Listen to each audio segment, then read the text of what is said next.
رب العالمین والصلاة والسلام على سید الانبیاء والمرسلین اما بعد اعوذ باللہ من الشیطان الرجیم بسم اللہ الرحمن الرحیم اهدنا الصراط المستقیم صراط الذین انعمت علیہم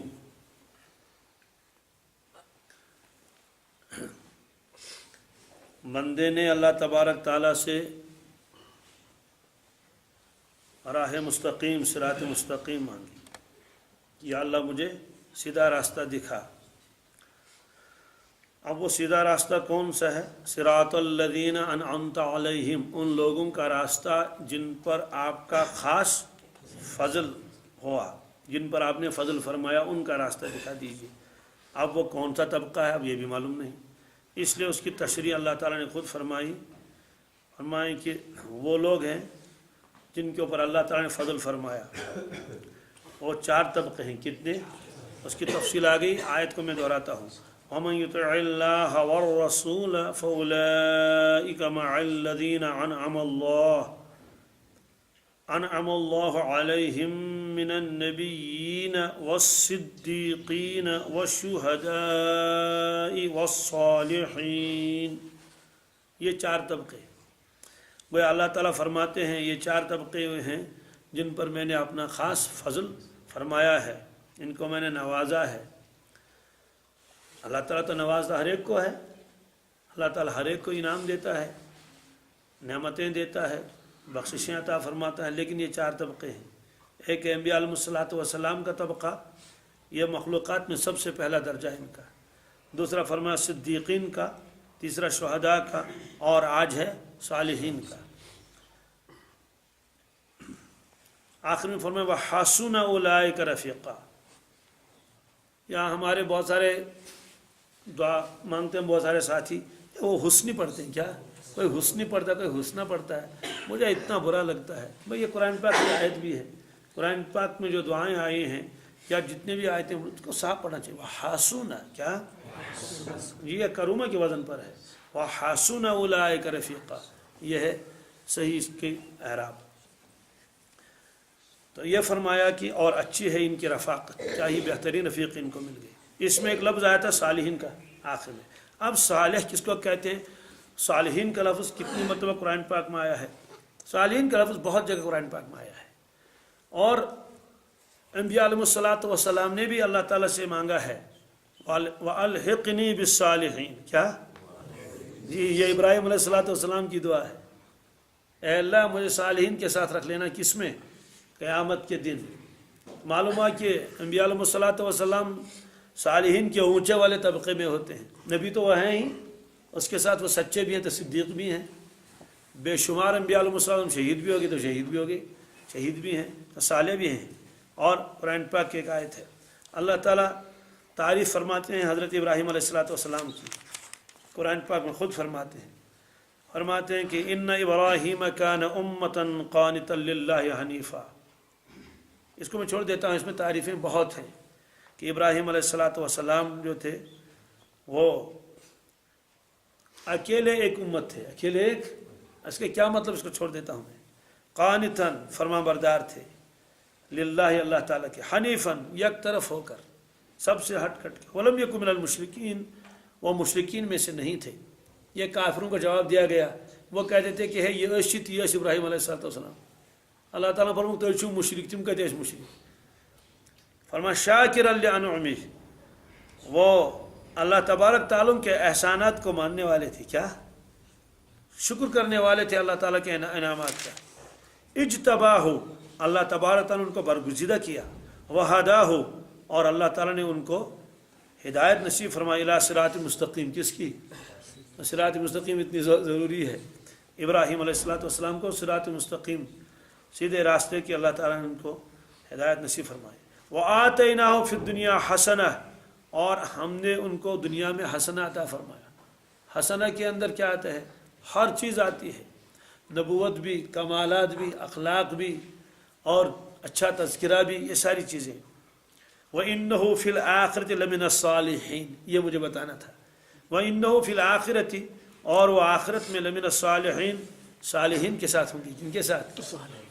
اس کا مطلب یہ نہیں کہ وہ تو خود نبی ہے تو صالحین کوئی نیچا والا درجہ ہے. نہیں، ہر نبی صالح ہوتا ہے، ہر نبی صالح ہوتا ہے. تو یہ فرمایا کہ صالحین کا جگہ بہت جگہ قرآن پاک میں آیا ہے، سب آیتوں کو دہرانا ضروری نہیں ہے. یوسف علیہ الصلوۃ والسلام کے بھائیوں نے بھی کہا تھا وَتَكُونُوا مِن بَعْدِهِ قَوْمًا صَالِحِينَ. تو اس طرح سے اب سوال ہے کہ صالح کس کو کہتے ہیں، یہ اصل مسئلہ ہے. یہ نکلا ہے صلح یصلح بھی پڑھ سکتے ہیں، باب نصر ینصر سے بھی ہے اور باب کرمہ سے بھی ہے. صلح کیا؟ صلح باب کرمہ سے بھی آتا ہے. اور اسی طرح سے باب فتح سے بھی آتا ہے صلح یصلح. صلاح کس سے کہتے ہیں؟ ایک ہے صلاح، ایک ہے اصلاح. صلاح کے معنی آتے ہیں خود نیک بننا، کیا؟ اصلاح کے معنی آتے ہیں دوسروں کو نیک بنانا، دوسروں کو نیک بنانا. تو صالح وہ شخص جو خود نیک بن گئے ہو، مصلح وہ شخص جو دوسروں کو نیک بنانے کی محنت کرتا ہو. اب پھر مسئلہ آ گیا صلاح کسے کہتے ہیں، صلاح کسے کہتے ہیں. صلاح ضد ہے فساد کی. کس کی؟ صلاح کس کی ضد ہے؟ فساد کسے کہتے ہیں؟ بربادی، خرابی، تباہی.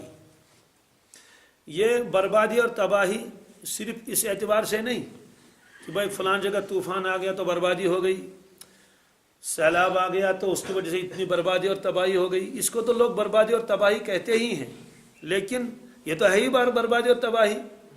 کہیں آگ لگ گئی، اللہ تعالیٰ بچا لی تو اس کی وجہ سے بربادی اور تباہی آ گئی. ایک تباہی ہوتی ہے اعمال کے اعتبار سے. کس کے اعتبار سے؟ اخلاق کے اعتبار سے تباہی آ گئی، اعمال کے اعتبار سے بربادی آ گئی. انسانیت کے اعتبار سے تباہی اور بربادی آ گئی کہ انسانیت اس میں نہیں رہی، اخلاق نہیں رہے، اعمال نہیں رہے، تقوی اور پرہیزگاری ختم. تو اس وقت بھی لفظ فساد استعمال کر لیتے ہیں. اور اس کا ثبوت قرآن پاک میں خود ہے کہ جب منافقین سے کہا جاتا تھا کہ تم فساد مت مچاؤ، وَإِذَا قِيلَ لَهُمْ لَا تُفْسِدُوا فِي الْأَرْضِ، یہ فساد کیوں مچاتے ہو زمین میں، ایسا نہ کیا کرو، خرابی مت ڈالو. قَالُوا إِنَّمَا نَحْنُ مُصْلِحُونَ، کہتے تھے تو ہم تو اصلاح کرنے والے، ہم تو وہ جو فساد کرتے تھے وہ کہ لوگوں کو اللہ کے نبی صلی اللہ علیہ وسلم کے پاس جانے سے روکتے تھے، طرح طرح کے شک شبہات ڈالتے تھے، ہے اور میں کسی کی امی سجم پہ کیوں کی، یہ ساری چیزیں. تو جب ان سے کہا جاتا تھا یہ تو فساد کرتے تم، تو کہتے تھے ہم تو اصلاح کرتے ہیں. ہم تو اصلاح کس کا نام رکھا تھا؟ تاکہ کوئی آدمی اللہ کے نبی صلی اللہ علیہ وسلم کے پاس نہ جائے، اسلام قبول نہ کرے. تو یہ ہے. تو فسد یفسد کے معنی آتے ہیں خراب ہونا، برباد و تباہ ہونا. ایک حدیث پاک میں بھی ہے کہ دو بھوکے بھیڑیے، ایک تو ہیں بھوکے، ایک ہیں بھیڑیے، رام ہوئی، یہ مطلب زبردست بچائے سے. پھر ان کو چھوڑ دیا گیا گنم میں. گنم کسے کہتے ہیں؟ بھیڑ اور بکریوں کا ریوڑ، اس میں ڈال دیا ان کو. اب جب وہاں اس میں جائیں گے دیکھیے وہ کیا تباہی مچائیں گے، کتنوں کو وہ ختم کر لیں گے، چیر پھاڑ کر لیں گے. کھائیں گے تو وہ بہت کم، لیکن چیر پھاڑ زیادہ کریں گے، تباہی مچائیں گے. تو آپ نے یہ فرمایا کہ دو چیزیں انسانوں کو تباہ و برباد کر لیتی ہیں، خاص طور سے فرمایا کہ علماء کو تباہ و برباد کر لیتی ہیں. دو چیزیں میری امت کے اندر، یہ دو چیزیں تباہ کرے گی میری امت کو.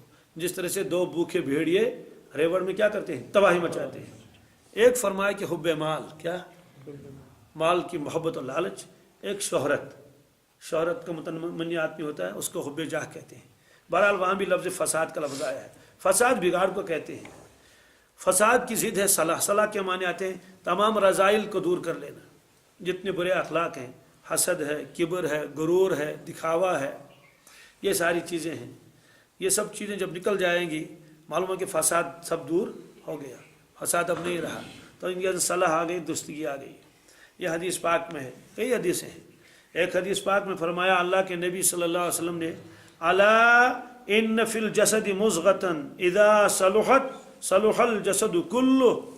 فرمایا لوگو سنو، انسان کے بدن میں ایک ٹکڑا ہے، ایک گوشت کا ٹکڑا ہے، جب وہ درست ہوتا ہے تو سارا بدن درست ہوتا ہے. وَإِذَا فَسَدَتْ فَسَدَتِ الْجَسَدُ كُلُّهُ فَسَدَ الْجَسَدُ كُلُّهُ. اور جب وہ خراب ہوتا ہے تو سارا جسم خراب ہوتا ہے۔ اب وہ کون سا ٹکڑا ہے؟ آپ نے خود فرمایا اللہ سنو وہی القلب، وہ تو انسان کا دل ہے، تو انسان کا یعنی فرمو کہ انسان سندس بدنس مز ماز پھلا اگر سہ درست گو تیل گھن سوری بدن درست، اگر سہ خراب گو سوری بدن گھس خراب تیل۔ امیک معنی کیا گو؟ اگر دل خراب ہے تو آنکھ بھی خراب ہوگی، زبان بھی خراب ہوگی، کان بھی خراب ہوں گے، ہاتھ بھی خراب ہوں گے، کام ایسے کرے گا جو بالکل الٹے سیدھے ہوں گے، خرابی خرابی، تباہی تباہی مچائے گا۔ بس پھر 3 قسم کا آدمی ہوگا، بس جگہ جگہ ایسے لڑائیاں اور جھگڑے اور کیا کیا، اور خود بڑا بننے کی کوشش کرے گا، کیا کیا کرے گا، اللہ تعالیٰ بچائے۔ اور لالچی ہوگا تو کتہن کر سے ظلم اور کیا کیا کرے گا، اللہ تعالیٰ بچائے۔ تو یہ ہے کہ جب وہ ٹکڑا خراب ہو جائے گا تو سارا بدن خراب ہوگا، اور جب وہ ٹکڑا درست ہو جائے گا تو سارا بدن درست ہو گیا۔ دل بن گیا، بس اب اس کی آنکھ غلط نہیں کر سکتی، اس کا کان غلط نہیں کرے گا، اس کی زبان غلط نہیں کرے گی، اس کا ہاتھ غلط نہیں کرے گا، اس کا قلم غلط نہیں کرے گا۔ اگر وہ عہدہ دار ہے تو وہ عہدے سے غلط فائدہ نہیں اٹھائے گا، کیونکہ صلاح ہو چکی ہے، اس کا دل صاف شفاف ہو چکا ہے، درست ہو چکا ہے، رذائل دور ہو چکے ہیں۔ تو جو افراد اس میں لگے ہوئے رہتے ہیں اور اپنے آپ کو بچاتے ہیں تمام گناہوں سے، ظاہری اور باطنی گناہوں سے، گویا اس شخص کے اندر صلاح آ گیا، صلاح فساد دور ہو گیا، یہ آپ نے فرمایا۔ عقائد کے اعتبار سے بھی وہ درست ہو گیا، اعمال کے اعتبار سے بھی درست ہو گیا، نیتوں کے اعتبار سے بھی درست ہو گیا، تو اس شخص کو کہتے ہیں یہ صالح ہو گیا۔ دعائیں مانگتے تھے رسول اللہ صلی اللہ علیہ وسلم ہماری تربیت کے لیے، ورنہ تو سبحان اللہ آپ کا تو ظاہر و باطن کا تو کوئی اندازہ بھی نہیں لگا سکتا، لیکن ہمارے سمجھانے کے لیے دعا مانگتے تھے، فرماتے تھے اللہم اجعل سریرتی خیرا من علانیتی، یا اللہ میرے باطن کو میرے ظاہر سے زیادہ بہتر بنا۔ اللہم اجعل سریرتی خیرا من علانیتی، یا اللہ میرے باطن کو میرے ظاہر سے زیادہ بہتر بنا۔ معلوم ہے کہ باطن بہت بہتر ہونا چاہیے، اب ظاہر نہیں، واجعل علانیتی صالحہ، یا اللہ میرے ظاہر کو بھی صالح بنا۔ کیا بنا؟ یعنی ظاہری اعتبار سے بھی میرے اعمال کیا ہونے چاہیے؟ بہت ہی اچھے ہونے چاہیے، لیکن باطن بھی میرا صحیح ہونا چاہیے۔ دونوں چیزیں آپ نے مانگی، ظاہر بھی مانگا، باطن بھی مانگا۔ اس سے معلوم ہوا کہ اگر کسی کا ظاہری خراب ہے، باطن کتنا ہی اچھا ہو تو پھر بھی تو خرابی ہے، اور اگر کسی کا ظاہر بہت اچھا ہے، حاجی بھی ہے اور زکوٰۃ بھی دیتا ہے اور نمازیں بھی پڑھ لیتا ہے، لیکن اندر سے سب خراب ہے، نیت ٹھیک نہیں ہے، تو ناکام ہے۔ تو ہماری شریعت نے جتنا زور باطن پر لگایا اتنا زور ظاہر پر لگایا، جتنا زور ظاہر پر لگایا اتنا زور باطن پر لگایا، دونوں چیزیں ضروری ہیں۔ اسی لیے قرآن پاک نے فرمایا وَذَرُوا ظَاهِرَ الْإِثْمِ وَبَاطِنَهُ، لوگوں ظاہری گناہوں کو بھی چھوڑ دو اور باطنی گناہوں کو بھی چھوڑ دو۔ تو باطنی گناہوں کے چھوڑنے کا تو الگ حکم لگا دیا، ظاہر و باطن۔ بعض لوگ کہتے ہیں دل گش ٹھیک آسن، کیا گش آسن؟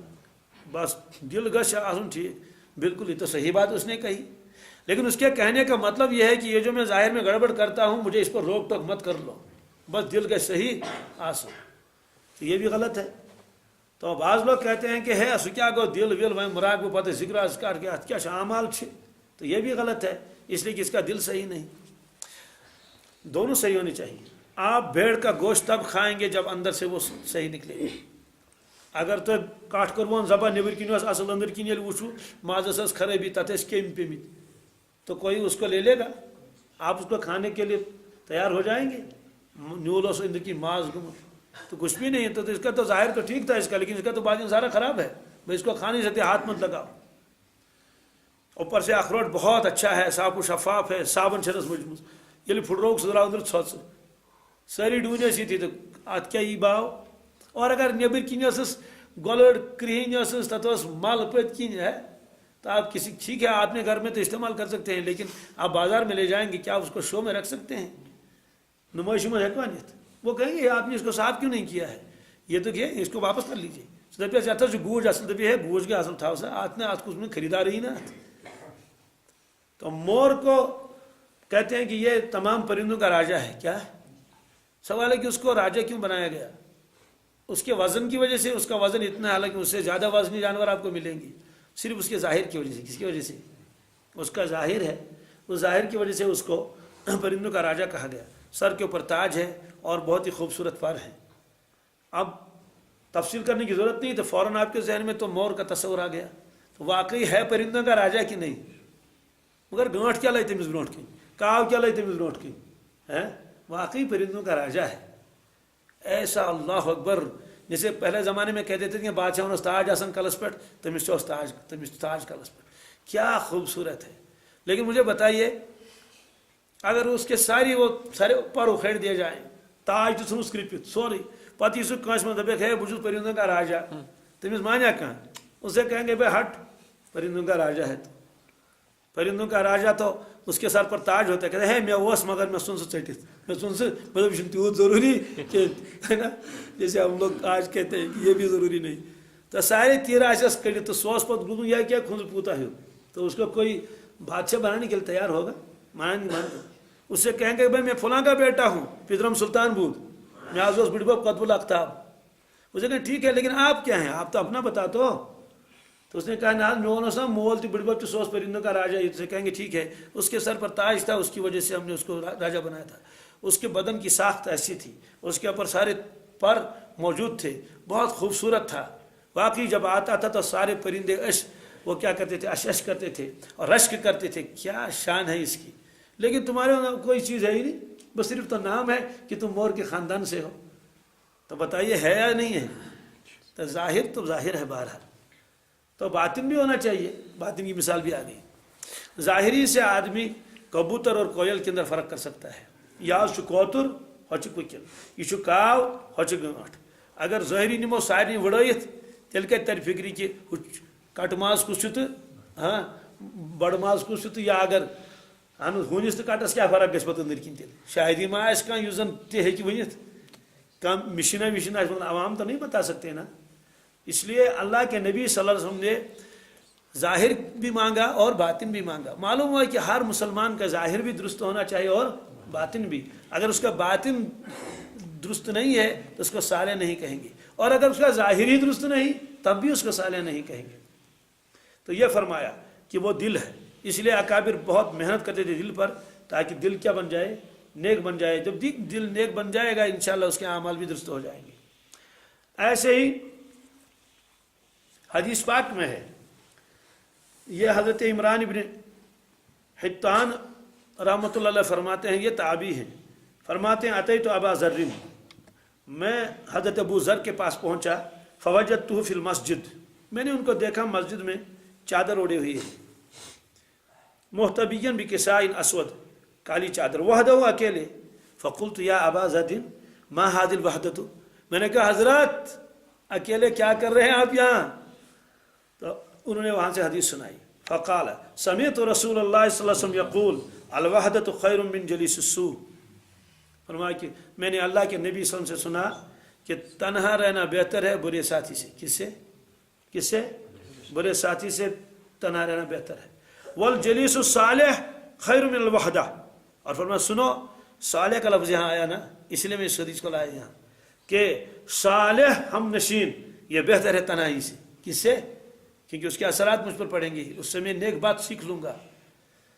وَإِمْلَاءُ الْخَيْرِ خَيْرٌ مِنَ السُّكُوتِ، اچھی بات زبان سے نکالنا یہ سکوت سے بہتر ہے، خاموشی سے بہتر ہے. وَالسُّكُوتُ خَيْرٌ مِنْ إِمْلَاءِ الشَّرِّ، اور سکوت ہی بہتر ہے بری بات کہنے سے.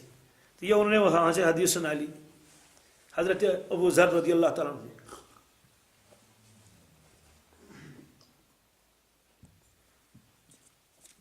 ایک حدیث ہے بہت عجیب و غریب حدیث. وہ کیا ہے؟ بعض لوگ تو اپنے کم علمی کی وجہ سے بلا وجہ اعتراض کرتے ہیں احادیث پر. جب علم ہی نہیں ہے تو حدیثوں پر بھی اعتراض ہوتا ہے کہ یہ حدیث ہی نہیں ہوتی. وہ حدیث کیا ہے سن لیجیے. یہ ترمذی، یہ اس میں مشکات شریف میں یہ حدیث ہے. حضرت ابو ہریرہ رضی اللہ تعالیٰ روایت فرماتے ہیں قال رسول اللہ صلی اللہ علیہ وسلم من تمسک بسنتی عند فساد امتی فلہ اجر 100 شہید. جس شخص نے عمل کیا میری سنتوں پر، تمسک کے معنی آتے ہیں مضبوط پکڑنا تاکہ چھوٹے نہیں. من تمسک بسنتی عند فساد امتی، جب میرے امت کے اندر فساد آ چکا ہو. کیا آ چکا ہو؟ دیکھو فساد صلاح کی ضد ہے. فلہ اجر 100 شہید، آپ نے فرمایا اس وقت اس آدمی کو 100 شہیدوں کا ثواب ملے گا. کس کا؟ یہ ایک روایت ہے. دوسری روایت ہے آپ نے فرمایا ان الدین لا يرز الى الحجاز كما ترز الحیۃ الى جوہرها. یہ ایک روایت آپ نے فرمایا. ایک روایت میں فرمایا ان الدین بدا غریبا وسيعود كما بدا. ایک روایت میں آپ نے فرمایا ان الدین لا يرز الى المدینہ، کہ بے شک دین واپس آئے گا مدینہ طیبہ. کہاں آئے گا؟ اور یہ روایت لکھی ہوئی ہے وہاں بھی ریاض الجنہ میں، جو چھوٹے دروازے بنے ہوئے ہیں ان میں دروازے نہیں ہیں، صرف دروازوں کی وہ شکل بنائی گئی ہے اور وہ اس کے ہیں ایلومینیم کے کئیے اس طرح سے ہیں. تو اس میں یہ روایتیں لکھی ہوئی نہیں ہے بلکہ وہ بنائی گئی ہیں. آج سے نہ بنا انہیں ڈرابڑے کی اڈبی کنجی کی، تو وہ بالکل لکھی ہے. وہ تو یہ حدیث وہاں بھی ہے ان الدین لا يرز الى المدینہ، بے شک دین واپس آئے گا مدینہ طیبہ کما ترز الحیۃ الى جوہرها، جیسے سانپ واپس اپنے بل میں آتا ہے. اب سانپ سے کیوں تشبیہ دے دی؟ اس وقت اس حدیث کی تشریح کرنی مقصود نہیں ہے، صرف یہ بتانا ہے. آپ نے فرمایا کہ دین جب آیا ان الدین بدا غریبا، کوئی اس کو پہچانتا نہیں تھا، دین کو بالکل ایک اجنبی چیز تھی. وسيعود كما بدا، پھر تو پھیلا پورے عالم میں. پھر ویسا ہی ہوگا، پھر ویسا ہی ہوگا، نکل جائے گا دین تمام شہروں سے اور ملکوں سے، واپس آ جائے گا مدینہ طیبہ. پھر آپ نے فرمایا فطوبى للغرباء، غریبوں کو خوشخبری سنا دو. کیا سنا دو؟ طوبہ کیا ہے؟ بعض لوگوں نے کہا یہ جنت کا ایک درخت ہے، بعض لوگوں نے کہا بس خوشخبری بنی غربان، کیونکہ انہوں نے فرمایا ان الدین بدا غریب، ان الدین بدا غریبا. اسلام جب نکلا، جب شروع ہوا تو اجنبی تھا. وسيعود كما بدا، پھر ایسا ہی ہو جائے گا. تو غربا کو خوشخبری سناؤ. اور یہ غربا کون سے ہیں؟ وہ جن کے پاس مال نہ ہو. فرمایا نہیں وهم الذين يصلحون ما افسد الناس من بعد من سنتی، رواه ترمذی. یہ وہ لوگ ہوں گے یصلحون، وہ درست کریں گے، ما افسد الناس، جس کو لوگوں نے برباد کر دیا ہو، من بعد، میرے بعد، من سنتی، میرے طریقے کو. فرمو یا سا سجامات یم بے درست کرن تمن تمام سنتن یم مین امتن آسن کیا لت مج کری سوری سنمت رائی طوفان سے تلمت. تو فرمایا کہ ان کو خوشخبری سنا دو. ان کو غریب کیوں کہا؟ حالانکہ تو امیر بھی ہو سکتے ہیں نا. یہاں غریب سے یہ مراد نہیں کہ پیسے نہیں تھے ان کے پاس، یہاں غریب سے مراد ہے لوگ ان کو اجنبی نظروں سے دیکھتے ہوں گے. بات سمجھا گئی؟ اب مجھے بتائے دفتر میں کوئی اسلامی لباس لے کر جائے گا تو سارے اجنبی نظروں سے دیکھیں گے نا، ہے یہ کیا سامت نو کیا تھا نا، ہے ڈسپلن سامت عزیون. بات سمجھ آ گئی؟ کیونکہ سارے لوگ ایک طریقے کے ہوں گے، یہ دوسرے طریقے کا ہوگا. عجیب معاملہ تو یہ ہے، پہلے تو رشوت خوروں کے بارے میں میٹنگیں ہوتی تھی، بھائی فلاں آدمی رشوت ہے اس کو کیا کریں گے. اب رشوت نہ لینے والوں کے بارے میں میٹنگ ہوتی ہے. بات سمجھ آ گئی؟ ہے ام زیادہ تروٹ سونمت یہ دپان چھل لگو زیون یہ رٹان کہ ام کر ریشتہ تنگ دیون دارت کن اندس لداخ وداخ. آج ایسا ہوتا ہے اور میں اس کا خود گواہ ہوں کہ جو لوگ خود آ گئے اور نے کہا ہم پریشان ہو چکے ہیں، دفتر والے ہم کو نکال دیتے ہیں. کیوں؟ ہم رشوت نہیں لیتے ہیں، کیونکہ ہم کو رشوت جو ہے لینا ہے اور آگے افسروں کو دینا ہے. میں نے ان کو بتایا بھائی یہ کام مجھ سے نہیں ہوگا اور اس لیے میرے خلاف کارروائی ہو رہی ہے. بات سمجھ آ گئی؟ کارروائی خلاف کس کے خلاف ہو رہی ہے؟ آج نیکوں کے خلاف کارروائی ہو رہی ہے، جو رشوت نہیں لیتے ہیں، دیانتداروں کے خلاف. حالانکہ پہلے زمانے میں الٹا ہوتا تھا. تو یہ ہے فرمایا کہ یہ جو میری سنتوں پر چلنے والے ہوں گے، میرے دین پر چلنے والے ہوں گے، یہ تو اجنبی بنیں گے. کیا بنیں گے؟ جی. غریب کا ایک ترجمہ یہ بھی ہے، یہ کم درجے کے جو لوگ ہوں گے وہ تو سنتوں پر چلیں گے، باقی مالدار بھی ہے. یہ مسئلہ تھا کن جائے تم آج فرصتی بیچارن بت کھانا صبح چائے سے چون کھڑا تو وہ کیا دین پر چلیں گے. یہ فرمایا وهم الذين يصلحون ما افسد الناس من بعد من سنتی. اب سوال یہ ہے کہ اس میں تو یہ ہے جو میری سنت پر عمل کرے گا اس کو اتنا ثواب ملے گا. یہ ثواب اتنا کیوں ملے گا؟ سن لیجئے، ایک ہے شہید ہونا، ایک ہے شہید کا ثواب ملنا. یہی تو علم کی کمی ہے.